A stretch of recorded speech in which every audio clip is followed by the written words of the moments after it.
Hi, Minnesota students. My name is Michael Brown. I'm a doctoral candidate at the University of Michigan in the School of Education. I'm a student in the Center for the Study of Higher and Post-Secondary Education. As a scholar, my research focuses on the organization of teaching and learning in undergraduate education. And in particular, I'm interested in the impact of different instructional approaches on undergraduate outcomes.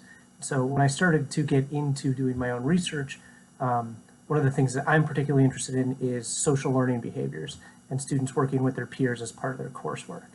And I was engaged in a project where I was working with a faculty member in physics, looking at an instructional approach called peer instruction, where students are given the opportunity to work with a partner on in-class problems. And the instructor asked me what we could do to figure out who students were working with and what the kind of collaborations in the classroom looked like. And so I initially started working with social network methods and theory as a way to qualitatively model what students were doing in these student-centered collaborative instructional approaches.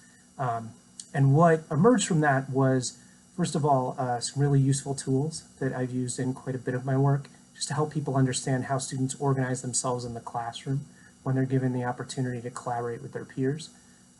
And also, as I started to develop my dissertation project, I was interested in the potential to model quantitatively the interdependencies that result when students work with each other. If you are a person who likes quantitative modeling, one of the limitations of the linear model, a lot of traditional regression, is this assumption of independence, that the individual or the student has to be independent from other people in the model when you're predicting their outcomes. And an affordance of statistical network modeling is that it allows you to actually model for interdependence, which is something that I'm doing in my dissertation project.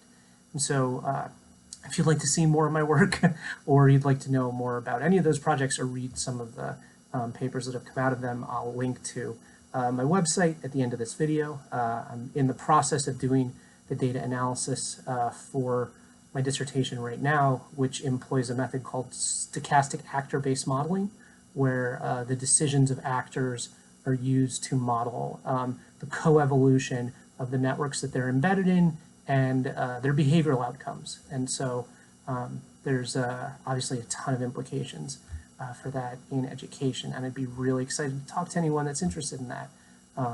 So thanks again. I hope you enjoy your class, and hopefully I'll talk to some of you soon.